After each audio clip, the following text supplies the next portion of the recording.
નમસ્કાર વિદ્યાર્થી મિત્રો, હું આપ સર્વ વિદ્યાર્થી મિત્રોનું યુટ્યુબ ચેનલ જીટીયુ ટેક વતી આપણું હાર્દિક સ્વાગત કરું છું. અમારી જે ડીડી સેટની એક્ઝામ પ્રિપેરેશનની જે વિડીયો સિરીઝ ચાલી રહી છે એમાંથી આજે આપણે મેથેમેટિક્સ સબ્જેક્ટના સ્ટેટિસ્ટિક ટોપિક વિશે અભ્યાસ કરીશું, જે મેઇનલી ડીડી સેટની એક્ઝામમાં 2 થી 4 માર્ક્સના એમસીક્યુ આવતા હોય છે અને ખૂબ જ ઇઝી હોય છે, એટલે કે સહેલા હોય છે, તો જેથી કરીને આપણે સારામાં સારો સ્કોર કરી શકીએ. આગળ જોઈએ તો એમાં જે સ્ટેટિસ્ટિક ટોપિક છે એમાં કેટલા અંદર સબ ટોપિક આવે છે તેનો વારાફરતી અભ્યાસ કરીએ. પહેલું છે મધ્યક, જેને કહેવાશે મીન. તો મધ્યક કોને કહેવાશે વિદ્યાર્થી મિત્રો? તો કે તમને ઓબ્ઝર્વેશન આપેલા હશે, એટલે કે અવલોકનો આપેલા હશે, એ અવલોકનોનો સરવાળો કરવાનો છે. માની લો કે તમને એક્ઝામમાં એવું પૂછ્યું છે કે 3, 5, 8, 10, 20 આ બધાનો મધ્યક મેળવો, આ બધાનો મીન મેળવો. તો એ જે પણ તમને નંબર્સ આપેલા હશે એને તો પેલા કહેવાશે ઓબ્ઝર્વેશન, અને એ ઓબ્ઝર્વેશનનું તમારે શું કરવાનું છે? તો કે એડિશન કરવાનું છે, એટલે કે સરવાળો કરવાનો છે. અને નીચે એટલે કે છેદમાં જેટલા પણ ઓબ્ઝર્વેશન આપ્યા હોય, સપોઝ 5 આપ્યા હોય, 6 આપ્યા હોય, 10 આપ્યા હોય, એને નીચે મૂકવાના છે અને એનો આન્સર મેળવવાનો છે. તો ખાસ વિદ્યાર્થી મિત્રો કે જ્યારે પણ તમારે મધ્યક ગોતવાનો હશે ત્યારે તમે શું કરશો? તો કે તમને જેટલા પણ ઓબ્ઝર્વેશન આપ્યા છે એ બધાનો સરવાળો કરશો અને નીચે જેટલા પણ તમને ટોટલ ઓબ્ઝર્વેશન આપ્યા છે, એટલે કે કેટલી સંખ્યામાં આપ્યા છે, એ તમે નીચે ટોટલ કરશો. તો જ્યારે પણ એક્ઝામમાં તમારે મધ્યક કાઢવાનો હશે ત્યારે ખૂબ જ આપણે જે એવરેજ કહીએ છીએ એ જ વસ્તુ છે અને તમે સરળતાથી કાઢી શકશો. એના પછી એક આપણે એક્ઝામ્પલ લઈ લઈએ જેથી કરીને આપણે વધારે અંદાજ આવે કે અહીંયા આપેલું છે કે આટલી તમને જે અવલોકનો આપેલા છે એનો તમારે શું ફાઇન્ડ કરવાનો છે? તો કે મધ્યક ફાઇન્ડ કરવાનો છે. તો શું કરશું? તો કે આ બધાનો ઉપર સરવાળો કરશું. જો વિદ્યાર્થી મિત્રો આપણે એમસીક્યુમાં ટીક કરવાનું છે, આપણે કોઈ પણ જાતની મેથડ દર્શાવવાની નથી, તો આપણે ઈ પ્રમાણે કેલ્ક્યુલેશન કરશું જે આપણા માટે ટાઈમ સેવિંગ હોય. તો આપણે શું કરશું? તો કે ઉપર સરવાળો કરશું. તો કે 5 + 12 + 15 + 22 + 26 કેટલા આપેલા છે? તો કે 1, 2, 3, 4 અને 5. તો ડિવાઇડેડ બાય કેટલા કરશું? 5 કરશું. ઉપરનું શું કરશું? તો કે સરવાળો કરશું. કઈ રીતે કરશું? તો કે આ પ્રમાણે તમારે સિમ્પલી કરવા માટે તો કે 5 ને 15 કેટલા થાય? તો કે 20 થાય. બરોબર. 20 ને 12 કેટલા થશે? તો કે 32 થશે. પછી 34, 44 અને 54 અને 54 વત્તા 26. તો આપણે ઘણી બધી વખત જો બહુ કોમ્પ્લેક્સ આવતું જાય ને તો આપણે શું કરવાનું છે? તો કે 2 ભાગ પાડી દેવાના. જેટલાના 3 ના કરો, પછી 2 ના કરો, એ પ્રમાણે. હવે આનું શું થશે? તો કે 6 ને 4 10, વધી પડી 1, 5 ને 2 5 ને 1 8. તો આ થઈ ગયું ડિવાઇડેડ બાય 5. બરોબર. તો હવે આપણે આગળ શું કરશું? તો કે આને 5 વડે ડિવાઈડ કરશું તો 16 પંચા 80. તો આ આપણો શું આવી ગયો? આન્સર આવી ગયો. તો ઘણી બધી વખત વિદ્યાર્થી મિત્રો આવી રીતે તમને સાદો એવો મધ્યક ફાઇન્ડ કરવાનો કહે તો તમે ડાયરેક્ટ ઉપર સરવાળો કરી અને નીચે ડાયરેક્ટ મધ્યક મેળવી શકો છો. આગળ જોઈએ વિદ્યાર્થી મિત્રો, તો આગળ છે મધ્યસ્થ છે. તો મધ્યસ્થ કોને કહેવાય? તો કે તમને જે પણ અવલોકનો આપેલા છે, સપોઝ તમને હમણાં 5 વસ્તુ આપેલી હતી, એવી રીતે 5, 7 કે 10 વસ્તુ તમને આપેલી હોય, તો તમારે એમાંથી મધ્યસ્થ એટલે કે વચ્ચેના સ્થાન ઉપર રહેલો અવલોકન અથવા વચ્ચેના સ્થાન ઉપર રહેલું ઓબ્ઝર્વેશન ફાઇન્ડ કરવાનું હોય છે. પણ એના માટે વિદ્યાર્થી મિત્રો ખાસ તમને જે પણ ઓબ્ઝર્વેશન આપેલા છે, જે પણ તમને અવલોકનો આપેલા છે, એને પહેલા તમારે કાં તો ચડતા કાં તો ઉતરતા ક્રમમાં ગોઠવવા જ પડે. ઘણી બધી વખત વિદ્યાર્થી મિત્રો ભૂલ કરી બેસે. તમને જે પણ સિક્વન્સમાં આપ્યા છે એ સિક્વન્સમાં વચ્ચેનું સ્થાન લઈ અને ટીક કરી દઈએ અને તમને એ ઓપ્શન એ આપેલો જ હોય, તો ઘણી બધી વખત આપણે આ ચડતા કે ઉતરતા ક્રમમાં ગોઠવતા ભૂલાઈ જાય છે. તો પેલા વિદ્યાર્થી મિત્રો આપણે શું કરવાનું છે? તો કે ચડતા કે ઉતરતા ક્રમમાં ગોઠવવાનું છે. પછી જે મિડલમાં રહેલો છે, એટલે કે મધ્ય ભાગમાં જે પણ નંબર રહેલો છે એ એનો મધ્યસ્થ કહેવાશે. બરોબર. આપણે એક બી એક્ઝામ્પલ દ્વારા જોઈએ જેથી કરીને એક્ઝામમાં આ પ્રમાણે એક્ઝામ્પલ આવે તો આપણે તકલીફ પડે નહીં. સપોઝ માની લ્યો કે તમને અહીંયા આપેલા છે, આ બધા જ નંબર્સ આપેલા છે, એનો તમારે શું શોધવાનો છે? તો કે મધ્યસ્થ. બરોબર. અહીંયા આ તમને બતાવે છે કે મધ્યસ્થ. આ સ્થ શું બતાવે છે? તો કે સ્થાન બતાવે છે, એટલે કે મધ્યનું સ્થાન તમારે ફાઇન્ડ કરવાનું છે. તો પેલા શું કરશું? તો કે આ બધામાંથી આપણે શું કરશું? તો કે ચડતા ક્રમમાં ગોઠવીએ આપણે. તો પેલા શું આવશે? તો કે 1. પછી શું આવશે? તો કે 2. તમારે શું કરવાનું છે વિદ્યાર્થી મિત્રો? પરીક્ષામાં પણ તમે જ્યારે ચડતા ક્રમમાં ગોઠવતા હોય ને ત્યારે તમારે આવી રીતે ડોટ અથવા વચ્ચે કંઈક નિશાની કરતી જવાની છે, જેથી કરીને કોઈ ભૂલાઈ ન જાય અથવા કોઈ ડબલ વાર ન આવી જાય. એના પછી શું આવશે? તો કે 5. અહીં હું 5 કરી દઉં છું. એના પછી શું આવશે? તો કે 7. પછી 8 છે, તો કે 8. એના પછી શું આવશે તો કે પછી 9, તો અહીંયા હું 9 કરી દઉં છું. એના પછી 10 છે નહીં, પછી 11 નહીં, પછી 12 છે, તો એના પછી શું આવશે તો કે 12. એના પછી શું આવશે તો કે 15, અને એના પછી શું આવશે તો કે 19. તો વિદ્યાર્થી મિત્રો હવે તમારે આમાં મધ્યનું સ્થાન મેળવવાનું છે. ટોટલ કેટલા છે તો કે 1 2 3 4 5 6 7 8 ને 9. 9 છે, ઇટ મીન્સ 4 આ બાજુથી કાઢી નાખવું અને 4 આ બાજુથી કાઢી નાખવું, તો વચ્ચે કોણ વધ્યું તો કે 8. તો આ 8 એનું શું થઈ ગયું વિદ્યાર્થી મિત્રો તો કે મધ્યસ્થ. તો જ્યારે પણ તમારે આવી ઓડ સંખ્યા હોય એટલે કે એકી સંખ્યા હોય ત્યારે તો તમને ડાયરેક્ટ મળી જશે. શું કરશો તો કે આ બાજુથી જેટલા સમાન છે એ કાઢી નાખો, આ બાજુથી જેટલા સમાન છે એ કાઢી નાખો, અને વચ્ચે જે સ્થાન ઉપર હશે એ તમારો શું થશે મધ્યસ્થ થશે. તો તમે કોઈ પણ રકમનો આ પ્રમાણે મધ્યસ્થ ગોતી શકો છો. એના પછી આગળ વધીએ વિદ્યાર્થી મિત્રો. કદાચ માની લ્યો કે કોઈ આવો બીજી રીતે તમારે કોઈ પણ આવો ક્વેશ્ચન પૂછાણો હોય, બરોબર, કે જેમાં શું હશે તો કે અવલોકનની સંખ્યા એકી નહીં હોય એટલે કે ઓડ નહીં હોય, તો એનું તમે શું કરશો તો જો તમને આ પ્રમાણે પૂછાણો છે તો પહેલા તમે આને શું કરશો તો કે ચડતા ક્રમમાં ગોઠવશો. પહેલા હું શું કરી દઉં છું એ ચડતા ક્રમમાં ગોઠવી દઉં છું. 1 2 બરોબર, 2 આવી ગયો, 1 આવી ગયો, પછી 3 પણ છે તો 3 લખો. એના પછી 4 છે તો કે નથી, 5 છે તો કે આ 5 લખો. એના પછી 6 છે તો કે નથી, પછી 7 છે તો કે આ 7 આવી ગયો. એના પછી 8 તો 7 8. એના પછી 9 છે તો એ 9 લખ નાખો. એના પછી શું છે તો ડાયરેક્ટ 12 છે તો 12 લખ નાખો. 15 છે તો 15 લખ નાખો, અને એના પછી બરોબર 15 લખ નાખો, અને એના પછી છે 19 તો 19 લખ નાખો. ઇટ મીન્સ પેલા બધા આવી જવા જોઈએ. હવે શું કરીએ છીએ તો ગણી લઈએ છીએ 1 2 3 4 5 6 7 8 9 ને 10.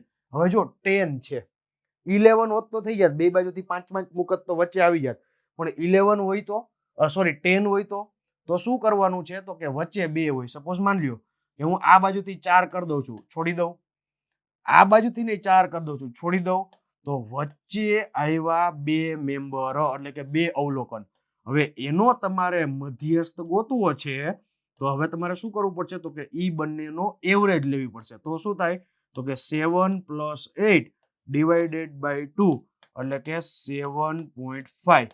અથવા આપણે એવું કહી શકીએ કે ભાઈ આનો આન્સર તમે લેવા જશો તો 15/2 આવશે, જેને તમે 7.5 પણ કહી શકો. તો જ્યારે પણ આવું ઇવન નંબર આવે અથવા આપણે એવું કહી શકીએ કે ભાઈ બેકી સંખ્યા આવે ત્યારે તમારે આ પ્રમાણે શું લેવાની થાય તો કે એવરેજ લેવાની થશે. તો આ તમારું થઈ ગયું મધ્યસ્થ. જ્યારે પણ પરીક્ષામાં આવો મધ્યસ્થ ફાઇન્ડ કરવાનો આવે ત્યારે આ પ્રમાણે પ્રોસિજરમેન્ટ કરવાની છે. આગળ જોઈએ વિદ્યાર્થી મિત્રો તો કે બહુલક. તો બહુલકમાં શું હોય છે વિદ્યાર્થી મિત્રો તો કે બહુલકમાં અહીંયા આપેલું છે એ પ્રમાણે તમને જેટલા ઓબ્ઝર્વેશન આપ્યા હોય ને એમાં સૌથી વધારે પુનરાવર્તન થતો હોય ને એ મેમ્બર. સપોઝ તમને કઈ સેટ આપેલો છે કે 2 3 8 5 2 6 8 9, તો એમાં જેટલા પણ અવલોકન આવ્યા હોય એમાં મોસ્ટ ફ્રીક્વન્ટલી અપિયર થતો હોય એટલે કે વધુમાં વધુ જે દેખાતો હોય એને કહેવાશે બહુલક. તો સિમ્પલ આપણે એનું એક એક્ઝામ્પલ જોઈએ જેથી કરીને આપણે વધારે અંદાજ આવે. સપોઝ તમને માનો કે અહીંયા તમને ઘણા બધા અવલોકનો આપ્યા છે અહીંયાથી માંડી અને અહીંયા સુધી, એમાં સૌથી વધુ કોણ દેખાય છે તો જો ગણી લેવાના. 3 કેટલી વાર છે તો કે 1 વાર 2 વાર ને 3 વાર. ઇટ મીન્સ 3 છે એ 3 ટાઈમ્સ છે, બરોબર. હજી એક વાર જોઈ લેવાનું બીજું કોઈ વધુ છે તો કે ભાઈ 2 કેટલી વાર છે તો કે 2 તો એક જ વાર છે. 6 છે તો કે નહીં. 5 છે તો કે નહીં. 7 છે કે તો નહીં, તો કે બીજા બધા છે એ એના કરતા ઓછી વાર છે. તો જે આ 3 છે એ સૌથી વધુ રિપીટ થયો, બરોબર, સૌથી વધુ રિપીટ થયો. તો ઇટ મીન્સ 3 એનું શું થશે તો કે 3 એનું બહુલક થશે, બરોબર. ઘણી બધી વખત એક્ઝામમાં શું હોય તો કે 3 અને 2 બંને 3 વખત રિપીટ થતા હોય તો એ બંને પણ બહુલક હોઈ શકે છે. હજી એક એક્ઝામ્પલ જોઈએ જેથી કરીને વધારે આપણે અંદાજ આવે. સપોઝ માનો કે કંઈક આવી રકમ આપેલી છે તો એમાં આપણે જોઈએ 3 કેટલી વાર છે તો કે એક જ વખત. જવા દો. 5 કેટલી વખત છે તો કે ભાઈ એક વખત અને 2 વખત. એના પછી 2 કેટલી વખત છે તો કે એ પણ 2 વખત છે. 2 અહીંયા અને 2 અહીંયા, બાકી બધા એક એક વખત છે. ઇટ મીન્સ આમાં કેવું છે તો કે 2 અને 5 એ બંને કેટલી વાર છે તો કે 2 ટાઈમ્સ છે એટલે કે 2 વાર છે. તો આનો બહુલક શું થશે વિદ્યાર્થી મિત્રો તો કે આનો બહુલકમાં આપણે એવું કહી શકીએ કે આ જે અવલોકનો આપ્યા છે એનો બહુલક 5 પણ છે અને 2 પણ છે. તો ઘણી વખત આવી રીતે બે બહુલક પણ હોઈ શકે. માની લ્યો વિદ્યાર્થી મિત્રો એ કોઈ અવલોકન જ રિપીટ ન થયું તો આપણે એવું કહી શકાય કે આનો 0 બહુલક છે, એટલે કે નોટ પોસિબલ, પોસિબલ છે નહીં અથવા બહુલક મેળવી શકાય નહીં. તો ઘણી બધી વખત આવી પણ કન્ડિશન આવતી હોય છે વિદ્યાર્થી મિત્રો, જે આપણે હેન્ડલ કરતા આવડવી જોઈએ. એના પછી હવે એવું કઈ રિલેશન છે કે જે મોડ, મીડિયન અને મીન એ ત્રણેય વચ્ચે બતાવે, એટલે કે મધ્યક, મધ્યસ્થ અને બહુલક એ ત્રણેય વચ્ચે કઈ સંબંધ છે? તો આ વિદ્યાર્થી મિત્રો એ ત્રણેય વચ્ચે સંબંધનું સૂત્ર આ છે. અને દર વખતે જીટીયુ આમાંથી જ સારામાં સારો ક્વેશ્ચન બનાવે છે. કેવી રીતે ક્વેશ્ચન બનાવે? તો કે સિમ્પલ, ત્રણ વસ્તુ છે. અહીંયા તમને ત્રણ વસ્તુ આપેલી છે. ઝેડ એનો મીન્સ શું થાય? તો કે બહુલક. એમ નો મીન્સ શું થાય? તો કે મીડિયન. અને એક્સ બાર નો મીન્સ શું થાય? તો કે મીન. હવે શું કરશે? તો બીજું તો કાંઈ ન કરી શકે. 3 અનનોન ક્વોન્ટિટી છે એમાં 2 આપી દઈએ અને ત્રીજી તમને ફાઇન્ડ કરવાની કીએ. તો સિમ્પલ આવા ક્વેશ્ચન પૂછાય. હવે વિદ્યાર્થી મિત્રો વચ્ચે માઇનસ ને બરાબરની નિશાની છે. તમને ખબર છે કે આ આમ આવે તો પ્લસ થઈ જાય, આ આમ જાય તો માઇનસ થઈ જાય. તમને કોઈ પણ બે વસ્તુ આપી દઈએ તો તમને ત્રીજી વસ્તુ ગોતતા આવડવી જોઈએ, જે બહુ સિમ્પલ છે. પણ એની પહેલા શું વિદ્યાર્થી મિત્રો? તો કે તમને આ સૂત્ર આવડવું જોઈએ. જો તમને આ સૂત્ર યાદ ન રહે તો કાંઈ કામનું નથી. તો ખાસ સૂત્ર યાદ રાખી લેવાનું છે. Z equal to 3m minus 2x bar. x bar it means mean અને આ છે મીડિયન. આગળ જોઈએ તો એમાંથી પ્રશ્ન કેવો પૂછાઈ શકે? તો કે સિમ્પલ આવો પ્રશ્ન પૂછાઈ શકે કે ભાઈ મધ્યસ્થ 24 છે, મધ્યક 15 છે, તો બહુલક શોધો. તો આપને ખબર જ છે સૂત્ર શું છે? Z equal to 3m minus 2x bar બરોબર ઇઝ ઇક્વલ્સ ટુ 3 m એટલે મીડિયન. મીડિયન કેટલો આપેલો છે? 24. તો 24 minus 2 x બાર એટલે તો કે મધ્યક એટલે કે મીન. તો કેટલો આપેલો છે? તો કે 15. ડાયરેક્ટ હિસાબ કરો. 4 તરી 12 નો બગડો, વધી પડી 1, 3 દુ 6 ને 1 7 માઇનસ 15 દુ ને 30. તમે આમાંથી બાદ કરશો એટલે કેટલા વધશે? 42. તો તમે એવું કહી શકો કે બહુલક 42 છે. તો સિમ્પલ અને સોબર છે વિદ્યાર્થી મિત્રો. આ સૂત્ર ઉપરથી કોઈ પણ એમસીક્યુ આવે આપણે આવડી જ જશે. આ જ એક સૂત્ર યાદ રાખીને જવાનું છે. બાકી તો ત્રણે ત્રણ વસ્તુ તો આપણે ઇન્ડિવિડ્યુઅલ ફાઇન્ડ કરતા આવડતી જ હોય. તો આ થઈ ગયું વિદ્યાર્થી મિત્ર ત્રણેય વચ્ચેનો સંબંધ અને એક બીજું કઈ રીતે ફાઇન્ડ કરવાનું. હવે થોડાક આપણે પ્રેક્ટિસ એમસીક્યુ જોઈ લઈએ, જેથી કરીને આપણે ડીડી સેટની એક્ઝામમાં કોઈ પણ જાતના એમસીક્યુ પૂછાય તો આપણે એને સારામાં સારી રીતે હેન્ડલ કરી શકીએ. તો પહેલો એમસીક્યુ કંઈક આવો છે વિદ્યાર્થી મિત્રો કે સપોઝ તમને કોઈ પણ એક રકમ આપી દીધી છે, એમાં એક એને અનનોન રાખ્યો છે બરોબર, અને એનો મધ્યક 7 કહી દીધું છે. માની લ્યો વિદ્યાર્થી મિત્રો કે પરીક્ષામાં કદાચ આવી પરિસ્થિતિ થઈ બરોબર, તમને મધ્યક આપેલો છે. હવે યાદ છે મધ્યક એટલે શું? તો કે હા, બધાનો સરવાળો કરો સાહેબ અને નીચે જેટલા હોય એટલા મૂકી દો ને પહેલા. તો કાંઈ વાંધો નહીં, એવું કરીએ તો કે ભાઈ 10 વત્તા 5 વત્તા p વત્તા 7 વત્તા 9 કેટલા છે? 1 2 3 4 ને 5. ચાલો 5 મૂકી દીધો. હવે શું કરતા આપણે? તો કે જનરલ પ્રેક્ટિસિસમાં આપણે આનો આન્સર ગોતતા, પણ આ વચ્ચે p આવી ગયો. ઈ શું કરે છે? તો કે આપણે નડે છે.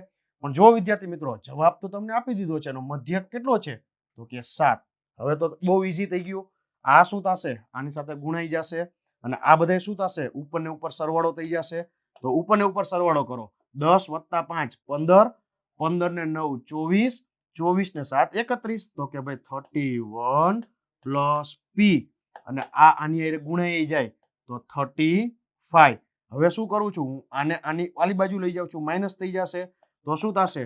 p equal to 35 minus 31. તો આન્સર આવશે કેટલો? 4. તો p બરાબર 4 આન્સર આવે, એટલે કે રાઈટ આન્સર થશે તમારો બી. આટલું સહેલું પૂછાય છે વિદ્યાર્થી મિત્રો. આ તમારા મોડર્ન પેપરનો જ પ્રશ્ન છે. તો આવું તો આપણે આવડી જશે. ચાલો આગળ જોઈએ હજી એક એમસીક્યુ. અહીંયા આપેલું છે ભાઈ આપેલી માહિતીનો બહુલક આપો તો જો બહુલક એટલે શું? જે વધારે દેખાય એ, બહુવાર દેખાય એ. જોવો જીને આમાં એ કોઈ છે? તો કે ભાઈ 13 છે નહીં, 6 નથી, 11 નથી, 30 નથી, 2 નથી, 5 નથી, 7 નથી, 9 નથી. ઓ સાહેબ આમાં તો કોઈ દેખાતો જ નથી.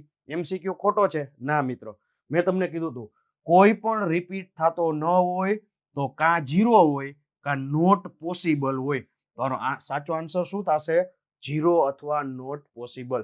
ખાસ વિદ્યાર્થી મિત્રો આવું ધ્યાન રાખજો, નકર પરીક્ષામાં તમે ભૂલ ખાઈ જશો. હજી એક MCQ જોઈએ તો કે પ્રથમ 5 પ્રાકૃતિક સંખ્યાનો મધ્યક આપો તો. સાહેબ મને તો મધ્યક એટલો આવડે છે કે વાત પૂછોમાં, પણ મને ઈ જ ખબર નથી કે પ્રાકૃતિક સંખ્યા કોને કહેવાય. તો મિત્રો ઘણી બધી વખત આવા ટ્રિપિકલ પ્રશ્ન પૂછે ને ત્યારે એવું થાય કે આપણે આવડતું મધ્યક કમ્પ્લીટ હોય પણ પ્રાકૃતિક સંખ્યા ખબર ન હોય. તો બધા જ વિદ્યાર્થી મિત્રો આજે જ પેલી પ્રાકૃતિક સંખ્યા 5 કે 7 કે 10 કે તો આવડવી જોઈએ. પછી અવિભાજ્ય સંખ્યાઓ કીએ, વિભાજ્ય સંખ્યાઓ કીએ, યુગ્મ સંખ્યાઓ કીએ, અયુગ્મ સંખ્યાઓ કીએ. તો આ બધા જ છે પ્રાઇમ નંબર કહેવાય, ઓડ નંબર કહેવાય, ઇવન નંબર કહેવાય. તો આ બધી જ વસ્તુઓ વિદ્યાર્થીઓ મિત્રો તમે એક નોટબુકમાં લખી લેજો, કારણ કે મધ્યસ્થમાં આવું પૂછશે ને તો તમે ભૂલ ખાઈ જશો. તો પેલી પ્રાકૃતિક સંખ્યા કોને કહેવાય? તો સિમ્પલ પ્રાકૃતિક સંખ્યા એટલે 1 2 3 4 5 અને ક્યાંય સુધી જાય. આપને કેટલી કીધી છે? 5 કીધી છે. આ બધાનો શું કરવાનો છે? તો કે સરવાળો કરવાનો છે. ડિવાઇડેડ બાય કેટલા કરીશ? તો કે 5, કારણ કે પેલી 5 જ કીધી છે. તો 5 ને 4 9, 9 ને 1 10 અને ટોટલ થશે 15. તો 15 ડિવાઇડેડ બાય 3, તો આન્સર કેટલો આવે? 5. તો બહુ સિમ્પલ હતો વિદ્યાર્થી મિત્રો, પણ આપણે પ્રથમ 5 પ્રાકૃતિક સંખ્યા ખબર હતી નહીં. બરોબર? સોરી, અહીંયા જોઈ લેજો જરાક શું થયું છે. તો કે 15 ડિવાઇડેડ બાય કેટલા થશે? 5. તો આન્સર કેટલો આવશે? 3. આપણે 5 ટીક થઈ ગયો, તો આ આન્સર કેટલો છે? 3 છે. રેડી? તો આવી પ્રાકૃતિક સંખ્યાઓ કીએ, અવિભાજ્ય સંખ્યાઓ કીએ, આપણે વિદ્યાર્થી મિત્રો ખાસ એનો ખ્યાલ હોવો જોઈએ. ચલો MCQ જોઈ લઈએ. તો પ્રથમ 7 અવિભાજ્ય સંખ્યાઓ કીધી છે. અવિભાજ્ય સંખ્યાઓ કોને કહેવાય? તો કે જે પોતાના અને એક વડે જ ભગાય, એટલે કે એનો ભાગાકાર થાય, એ બધી કઈ સંખ્યાઓ કહેવાશે? અવિભાજ્ય સંખ્યાઓ કહેવાશે. ક્યાંથી સ્ટાર્ટ થાય? તો કે 2 થી સ્ટાર્ટ થાય. કઈ કઈ હોય? તો કે એનું લિસ્ટ અહીંયા કરું છું. 2 તો કે પોતાની જ વડે ભંગાય, 3 પોતાની જ વડે ભંગાય, 5 પોતાની જ વડે ભંગાય, 7 પોતાની જ વડે ભંગાય. એના પછી કઈ આવશે? 7 પછી 9 નહીં આવે, 10 નહીં આવે, 11 આવશે, એના પછી 13 આવશે અને એના પછી 17 આવશે. તો આ બધી જ સંખ્યાઓ એવી છે કે એનું કોઈ ભાગાકાર નથી, ઇટ સેલ્ફ જ પોતે ભાગાકાર છે. તો ડિવાઇડેડ બાય 7 કરવા પડશે. કેમ? કારણ કે પ્રથમ કેટલી કીધી છે? 7. આ બધા વચ્ચે શું હશે? તો કે સરવાળો હશે. અહીં હું સરવાળો કરી દઉં છું બધાની વચ્ચે. બધાને હવે જો ઘણી બધી વખત સ્ટુડન્ટને આવો પ્રોબ્લેમ થાય કે સાહેબ આવડો મોટો સરવાળો યાદ નથી રહેતો. તો કાંઈ નહીં, ભાગ પાડી દો. આ બંનેનું કેટલું થશે? તો કે ભાઈ એ બંનેનું 30 થશે વહીવટ, તો એનો 30 કરી દો. આ શું થશે? 3 ને 2 5 ને 10, તો આ 10 કરી દો. તો આ 2 કરીને કા? હવે વચ્ચે કેટલા બાકી રહ્યા? તો કે આ બંને, તો એનું કેટલું થાય? તો કે 18. તો આવી રીતે ભાગ કરીને તમે કરી શકો. એવું જરૂરી નથી કે એક સાથે જ બધું કરવું. એક સાથે ભૂલ પડતી હોય છે ઘણા બધા વિદ્યાર્થીઓને. હવે શું થશે? 10 ને 30 40, 40 ને 18, તો કે ભાઈ 58 ડિવાઇડેડ બાય 7. આનો તમે આન્સર કરશો એટલે કે 7 8 56, તો 8 પોઈન્ટ પછી 2 આવશે એટલે કે 28. કંઈક આવો જ આન્સર આવશે, એટલે કે આપણો રાઈટ આન્સર હશે C. બરોબર? તો આ પ્રમાણેના જો કોઈ પણ MCQ તમને પૂછાય આવું કોઈ સ્પેસિફિક લખેલું, તો તમે આ પ્રમાણે સોલ્વ કરી શકો છો. તો વિદ્યાર્થીઓ મિત્રો, આ જે બધું હતું એ આપણો ટોપિક જે સ્ટેટિસ્ટિક હતો એના અંડરમાં આવે છે. આમાંથી 2 થી 4 માર્ક્સના MCQ પૂછાશે. બહુ ઇઝી હોય છે. લાસ્ટ ટાઈમે તમે જો એનું રિવિઝન કરી લ્યો તો પણ તમે આ MCQ કવર કરી શકો છો. એની સાથે ખાસ વિદ્યાર્થી મિત્રો, અમારી જે YouTube ચેનલ છે GTU ટેક, એને તમે ખાસ કરીને સબસ્ક્રાઇબ કરી લેજો, જેથી કરીને અમે કોઈ આવા નવા ઇન્ફોર્મેટિવ વિડીયો મૂકી તો એની નોટિફિકેશન તમને મળી રહે. અને એની સાથે તમારા જે કોઈ પણ ફ્રેન્ડ હોય, મિત્ર સર્કલ હોય, એની સાથે પણ તમે ખાસ કરીને શેર કરજો, જેથી કરીને આપણે એક્ઝામમાં સારામાં સારો સ્કોર કરી શકીએ. તેની સાથે અમારા જે સોશિયલ મીડિયામાં જે પેજ છે GTU ટેક, એને પણ તમે ખાસ લાઈક કરી દેજો. Thank you very much.